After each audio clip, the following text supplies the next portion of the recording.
Chapter 72, The Impending Storm, Part 2.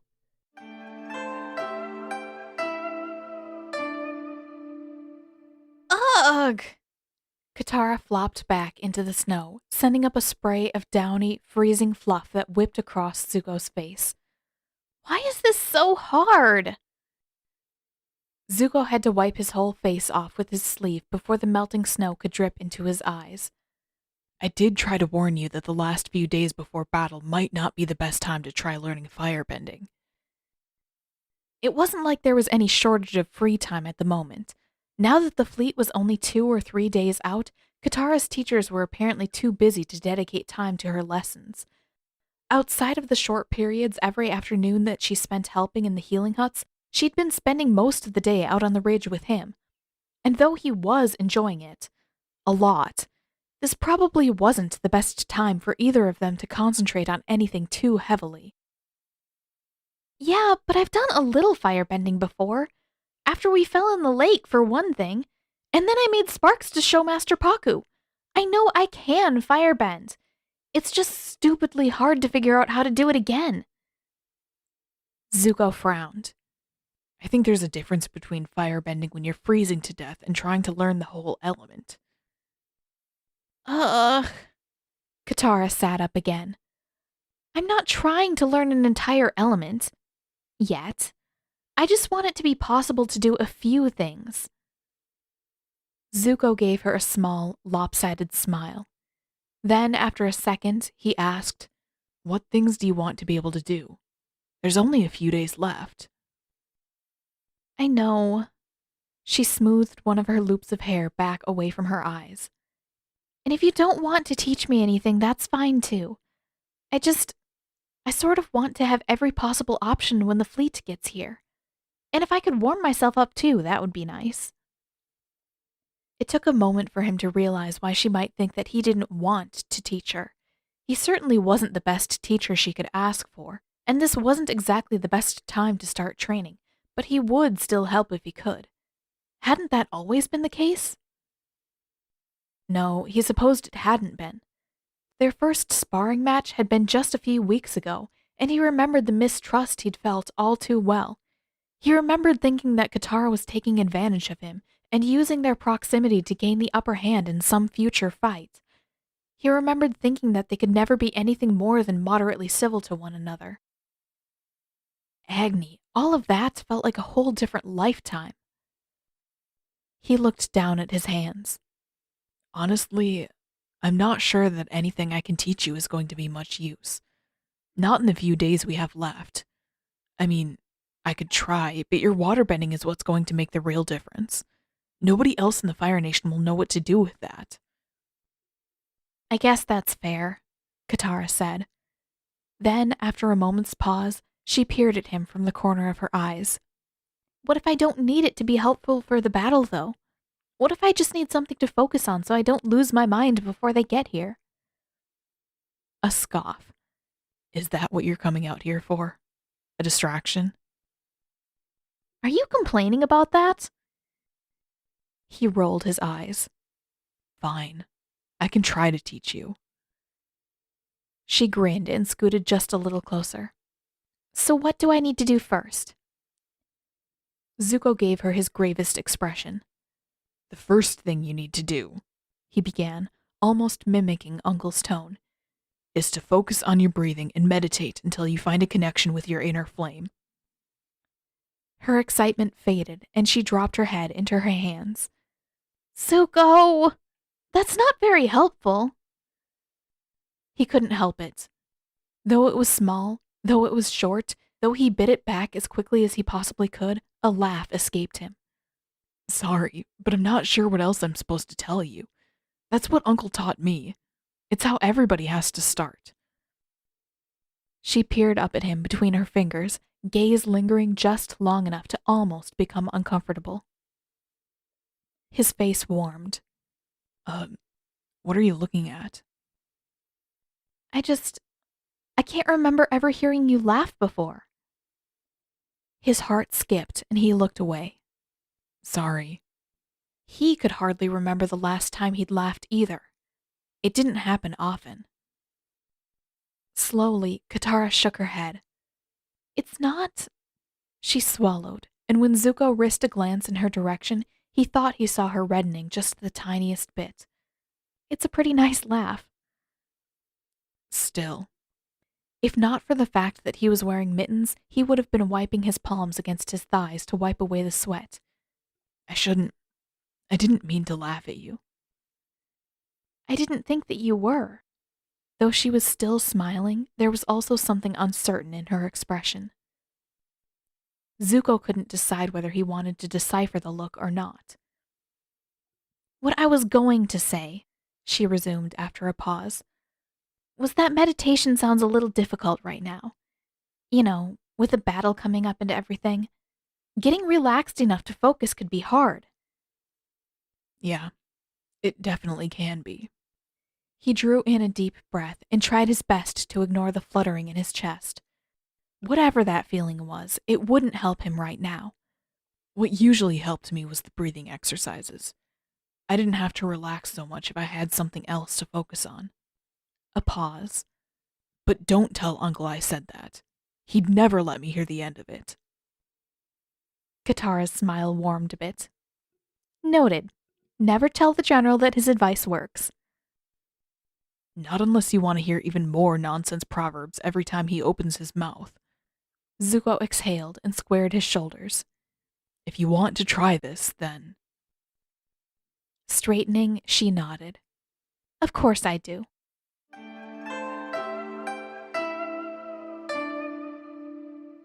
Sokka was getting used to the trek out to the ridge past what used to be the lake. He was making the same trip with the others pretty much every day now. Now that the streets were more closely guarded, Zuko couldn't really come into the city to meet them, so his campsite had turned into an odd makeshift meeting area. Sokka didn't particularly like it. The ridge was a long way off, and it made for a long trek just to visit a guy who annoyed him practically to death. And recently, he'd had to make the trip at least once every single day, which seemed excessive. Sokka wasn't lazy, but walking that far through shin-deep snow was a lot more difficult than walking across solid ground. Difficult enough that he wouldn't do it unless all the others were going along to make the trip worthwhile. But today, Sokka was making an exception to that rule, and an extra trip out to the campsite on the ridge. Because today, Sokka actually had something important to discuss with Zuko, something that had to be discussed in private. He reached the ridge while the sun was still relatively high in the west, long before any of the others would be out here. Early enough that if Zuko was going to get up to anything weird or suspicious, now would be the time for it. Not that Sokka really suspected anything of the sort anymore. Sure enough, when he crested the ridge and overlooked the campsite, he found Zuko running through firebending drills, just like he said that he usually did. A lot like Katara used to do when they were on the road and she didn't have anyone to train with. Sokka waited at the crest of the ridge until Zuko eventually turned back around mid-sequence and let out a surprised noise. Where's everyone else? Sokka rolled his eyes and marched down into the snowy bowl. Not here yet, obviously. It's barely past noon. You know as well as I do that they've all got stuff to do. Zuko scowled. And you don't? Believe it or not, I don't actually want to talk to you. Sokka stopped when he was half a dozen paces away and crossed his arms. And I'm not crazy about talking to you either, but here I am. Sometimes we have to do things we don't want to do. Really? Because you really seem to savor the opportunity to annoy me whenever you come out here. Jerk. Sokka set his jaw. He wasn't here to pick a fight. This was much more important than that. Believe it or not, I do have other things to do back in the city. Important things. It just so happens that this is a tiny bit more urgent. He took a deep breath. I actually need to talk to you. For real. And not just to argue like usual. He hoped that the sarcasm had faded from his tone enough to convey the fact that he was serious. With a sigh, Zuko crossed his arms right back at Sokka. I'm not sure you're capable of that, but by all means, try. What is this about? About Katara. Zuko stiffened visibly. His face reddened, and he wouldn't quite look at Sokka. What about her? His voice dropped far enough that it was almost hard to hear. Though his arms were still crossed, Sokka's hands clenched into fists. He didn't like this. He didn't like the fact that Katara was so close with Zuko. He didn't like the softness in Zuko's voice or the expression he wore whenever Katara was mentioned. And Sokka hated the fact that right now he had no choice but to deal with it. We've only got a few days left before that Zhao guy gets here. Yeah, I've noticed. So, Sokka sighed. You know the masters are all trying to keep us out of the fight and everything, right?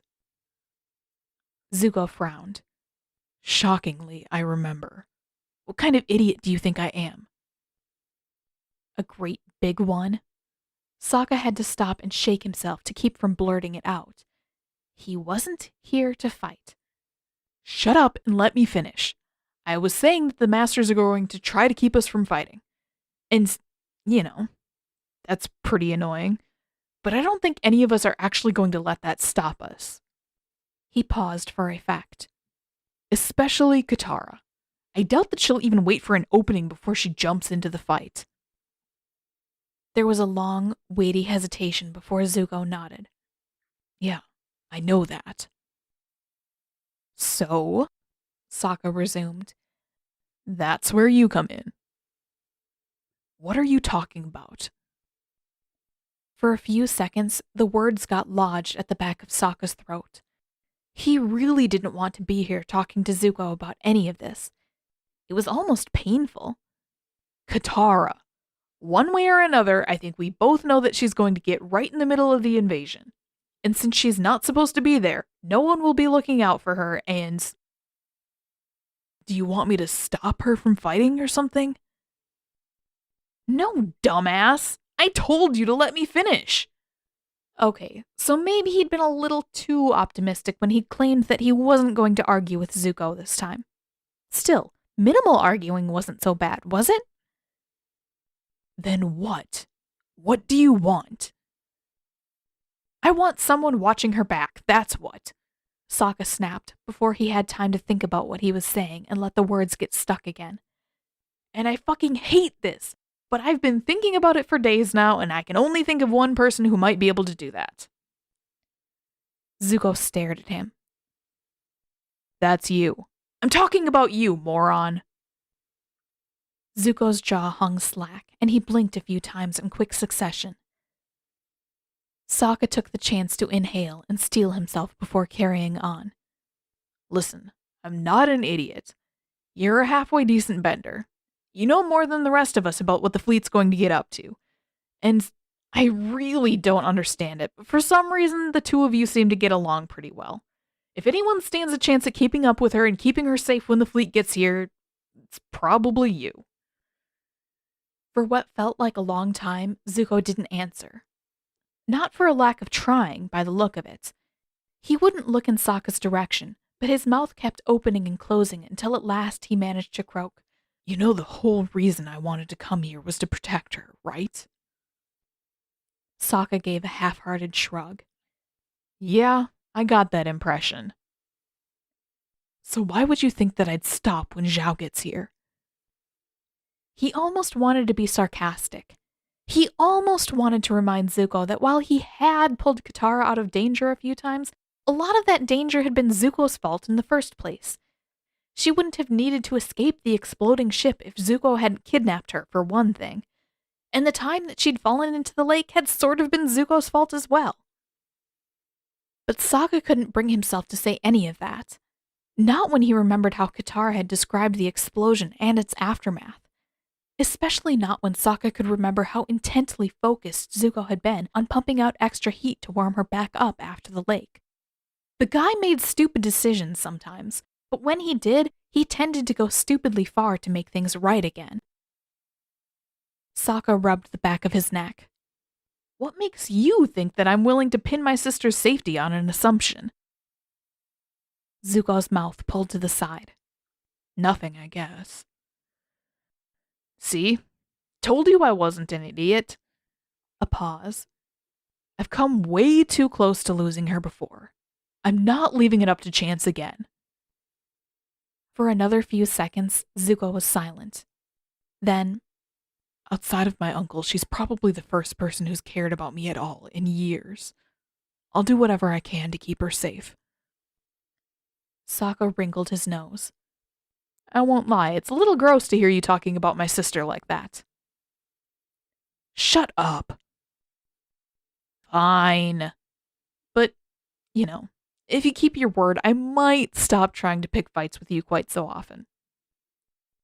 Zuko scoffed. Right. I'll believe that when I see it. Frowning, Sokka scrunched his nose and looked up at the sky. Yeah, that seems like too big a promise to me, too. Maybe I could just stop making fun of your hair. Actually, no, that's not going to happen either. Give me a day. Don't worry, I'll come up with something better. Zuko rolled his eyes. I really don't care.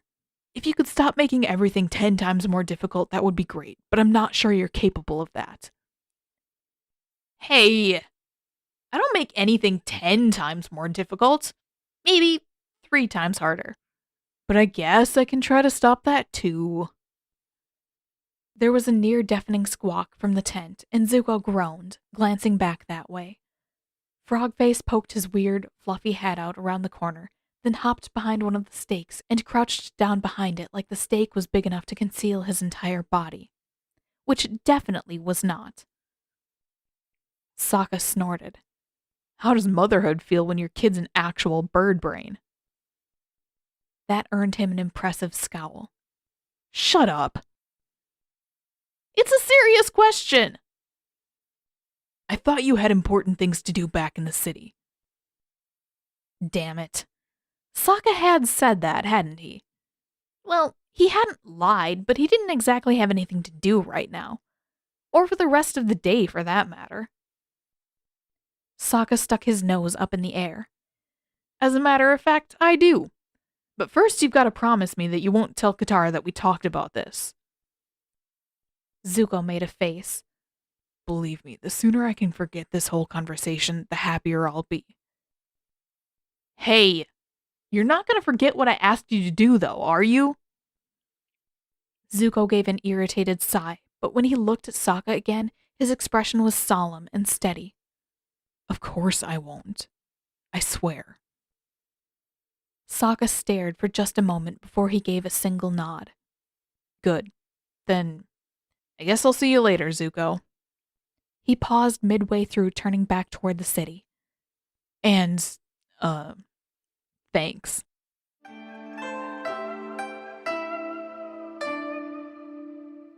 Katara had seen the world like this too many times.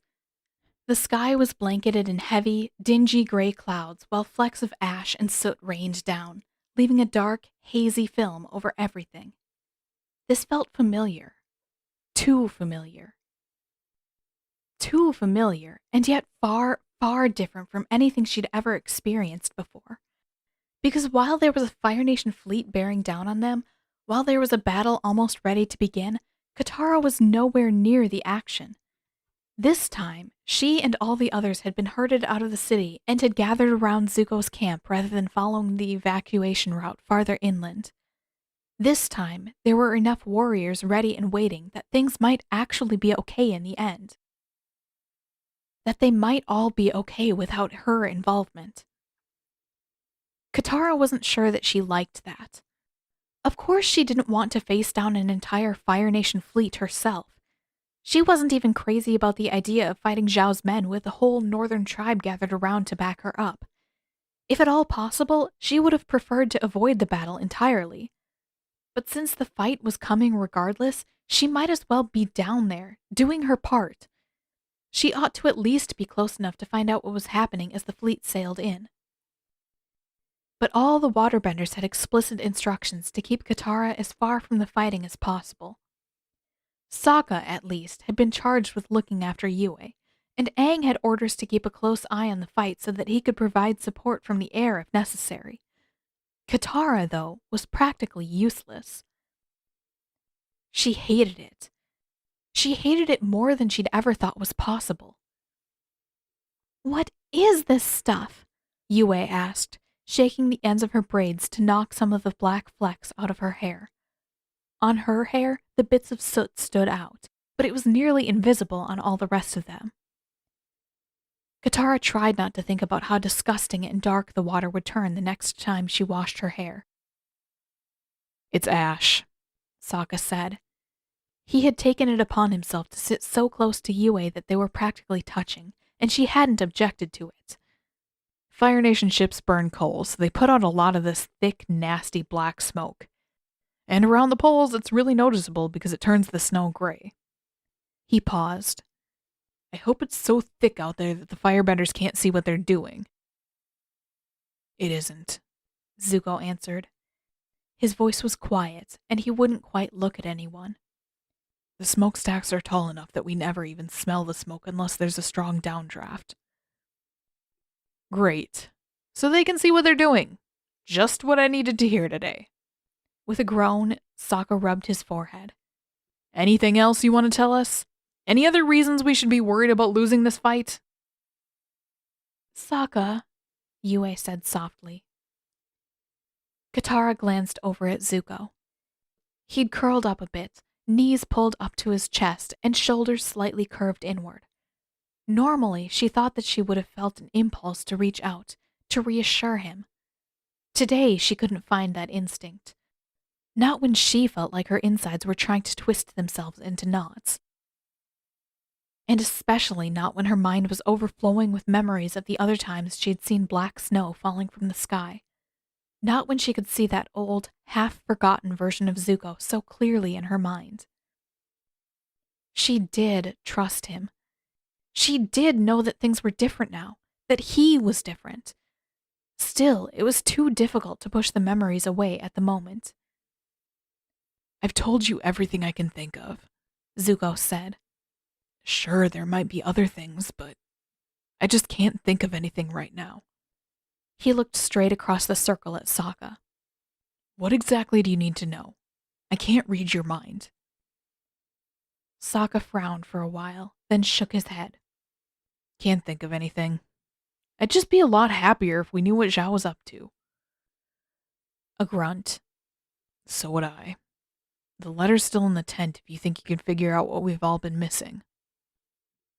Sokka groaned, but he did eventually stand. "Guess I might as well try."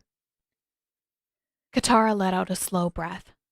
It was difficult to tell whether she felt better or worse knowing that everyone felt as aimless and helpless as she did.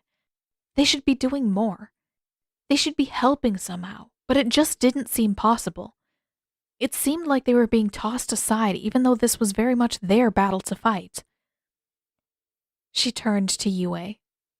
"Are you still going to be getting updates from the warriors? They've been great about telling us what's happening up until now." Yue frowned and gave a slight shake of her head. "I don't believe so. Not unless there is information that affects the whole city." She paused, looking downward. "Not unless the walls are breached." Katara swallowed hard.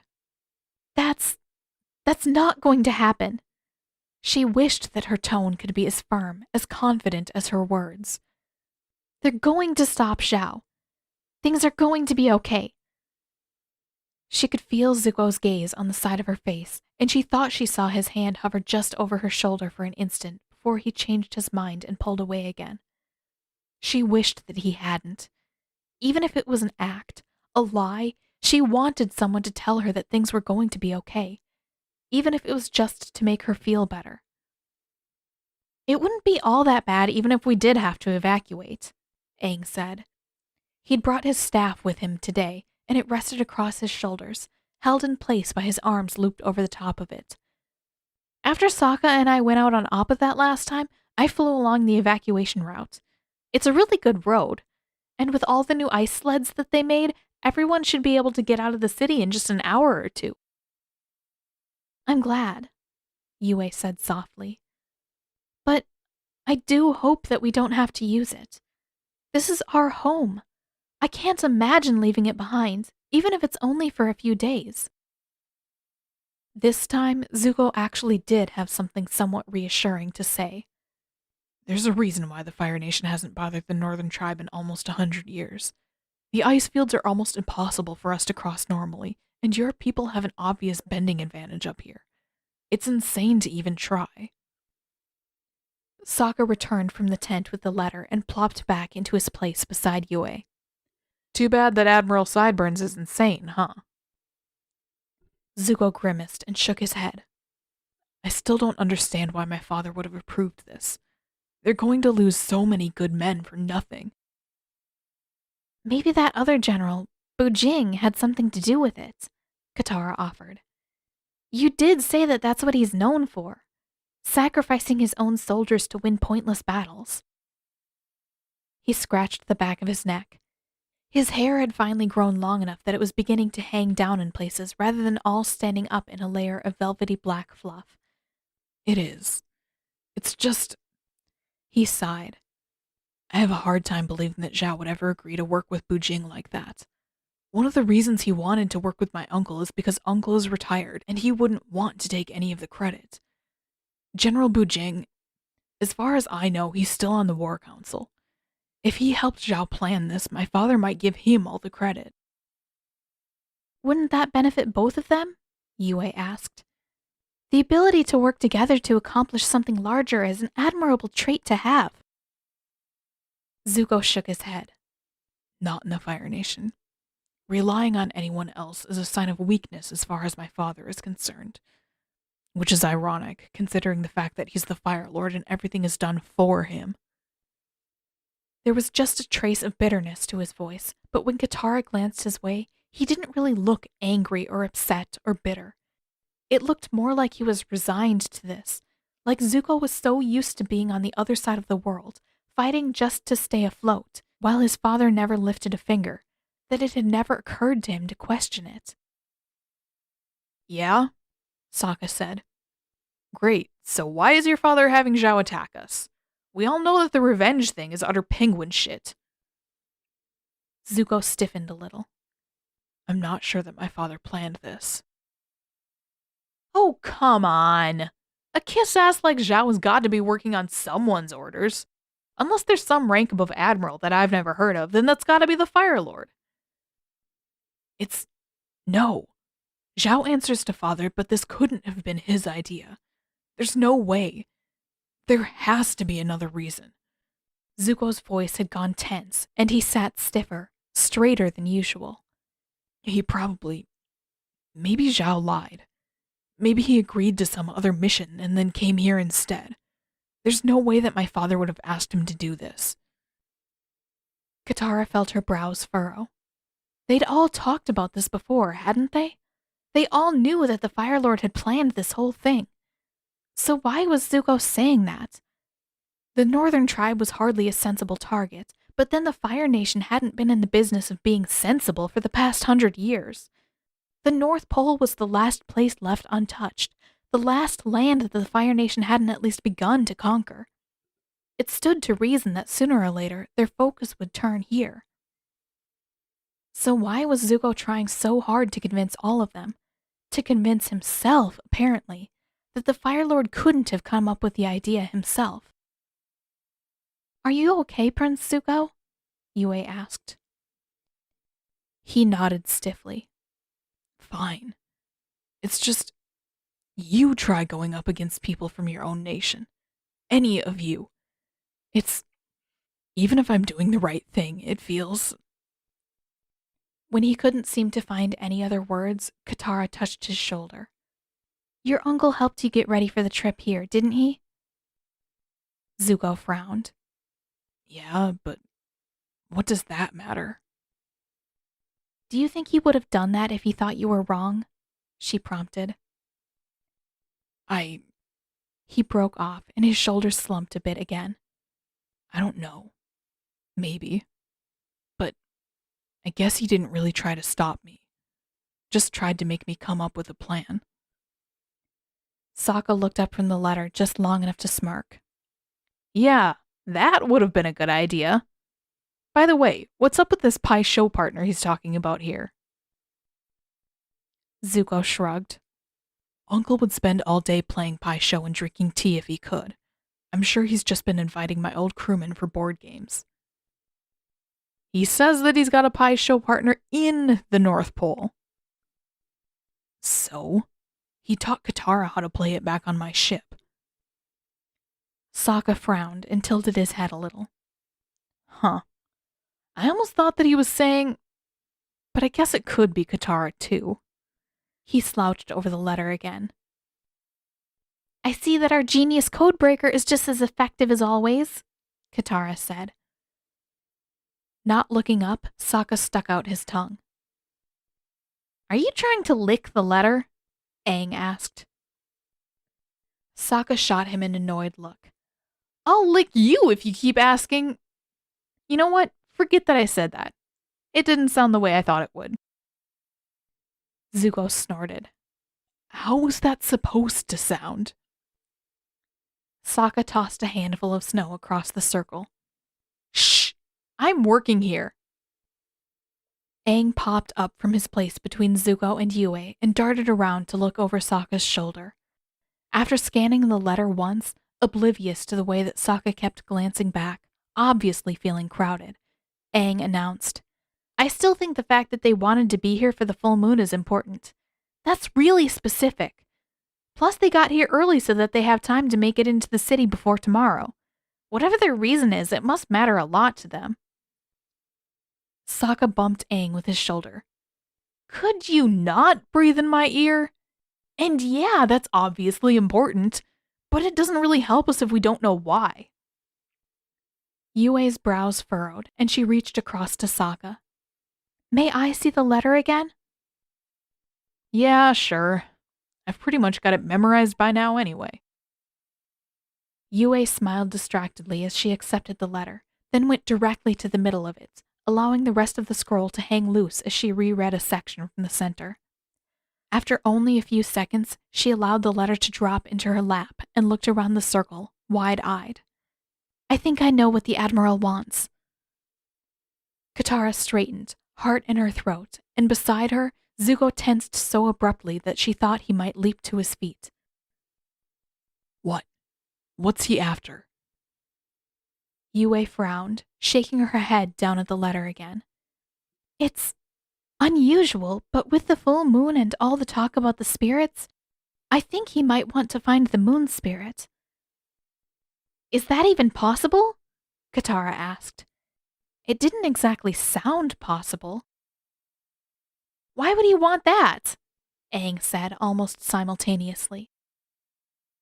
Well, Yue seemed to be choosing her words carefully. Because of waterbending, I have to assume. The moon is where you get your power. And I don't know if it would be possible to find the moon spirit, but there is a shrine nearby. It's a place with a very close connection to the spirit world. Perhaps he thinks that he can... I'm not sure. Capture it or damage it somehow, I guess. Can we go to that shrine? Aang asked eagerly. If we're nearby, then maybe we can keep the moon spirit safe. Yue nodded, rising to her feet. Of course. I'll show you all the way. Very few people go there, so we should still be out of the way as my father wished. She paused, turning to face Zuko again. Though, I'm very sorry, Prince Zuko, but it may not be safe for you to go there. The shrine is back in the city. Right now the streets are very well guarded, and someone may see you. I don't care, Zuko said, rising. I'm going.